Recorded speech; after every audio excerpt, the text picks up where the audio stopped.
ফিলিস্তিনের অবস্থার পরিপ্রেক্ষিতে আমাদের করণীয় কি এবং আমাদের বর্জনীয় কি? আমি বলতে চাই, ফিলিস্তিনের অবস্থার পরিপ্রেক্ষিতে আমাদের করণীয় হলো ফিলিস্তিনিদের পাশে দাঁড়ানো, ইসরায়েলিদের বিপক্ষ অবলম্বন করা।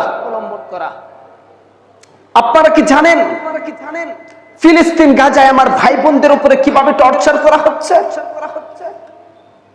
গাজায় যখন হামলা হয়, এই হামলা পরবর্তী সময়ে ওইখানে যে সমস্ত কাতর দেহ পড়েছিল, একদিন, 2 দিন, 3 দিন উপবাস থেকে মাটির সাথে যারা গড়াগড়ি করা শুরু করে দিয়েছিল, যে সমস্ত মায়েদের প্রেগনেন্ট অবস্থায় ওখানে বসবাস করেছিল, স্বামী হারা, সন্তান হারা, বাবা মা হারা, শ্বশুর শাশুড়ি হারা, আত্মীয় স্বজন হারা, এক কোণেই পড়ে তারা একের পর এক মাটিতে গড়াগড়ি করতেছিল।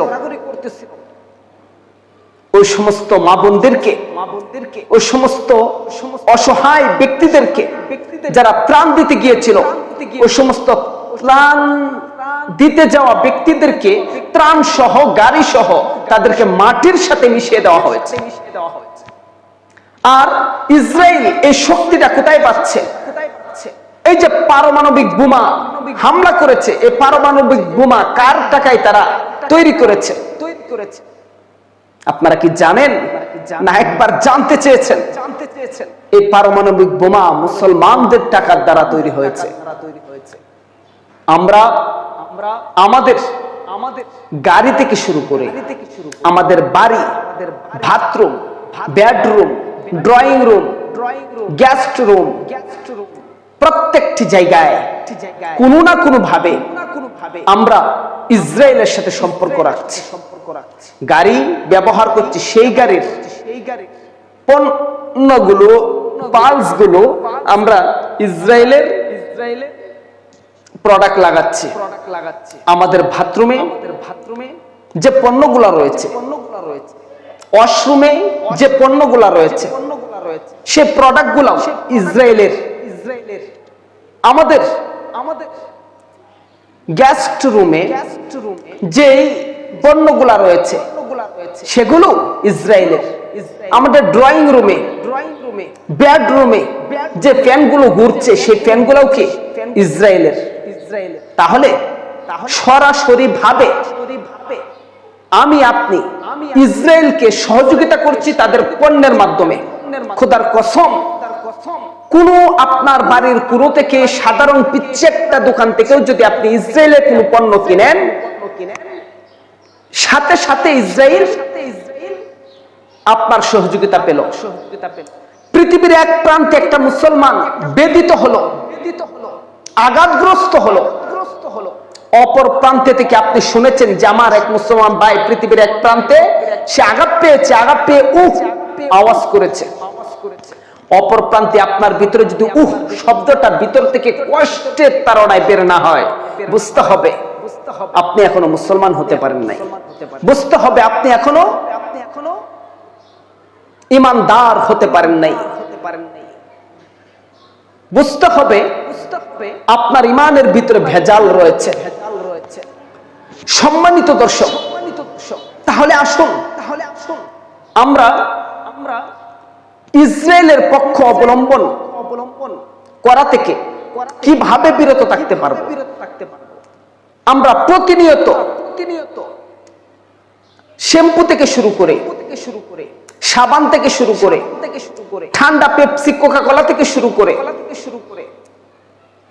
বালতি, বদনা ইত্যাদি প্রত্যেকটি প্রোডাক্ট ইসরায়েলের তৈরি, যেগুলো ইসরায়েলের কোম্পানির, যেগুলো আরএফএল থেকে শুরু করে কোন প্রোডাক্ট আমরা কখনো কোনো সময় ক্রয় করব না ইনশাআল্লাহ। যদি না করি তাহলে এটাই হবে গাজার পক্ষ অবলম্বন করা, ফিলিস্তিনের পক্ষ অবলম্বন করা এবং ইসরায়েলিদের বিপক্ষ কঠোরভাবে অবলম্বন করা। তাহলে আশা করি তাদের অর্থনীতি যখন দুর্বল হয়ে যাবে, তখন তারা মুসলমানদের সম্মুখে দাঁড়াতে হিমশিম খাবে। মনে রাখবেন, মুসলমান অর্থের দিকে নয়, মুসলমান ইমানি বলে বলিয়ান, আর কাফের মুশরিকরা অর্থের বলে বলিয়ান। মনে নেই বদরের যুদ্ধের কথা? একদিকে ছিল 313 জন সাহাবায়ে কেরাম, অপর দিকে ছিল 1000-এরও বেশি সশস্ত্র ইসলাম বিদ্বেষী শক্তি। আল্লাহু আকবারের ধ্বনিতে তারা যখন মাঠে নামলো বদরের ময়দানে, সমস্ত পরাশক্তি 313 জন ঈমান ওয়ালাদের সম্মুখ থেকে কেউ ক্ষত হয়েছে, কেউ আহত হয়েছে, কেউ নিহত হয়েছে। যারা বাকি ছিল প্রত্যেকটি মানুষ পলায়ন করতে ভয়ে বাধ্য হয়েছে। সুতরাং ইমানের বলে বলিয়ান মুসলমান।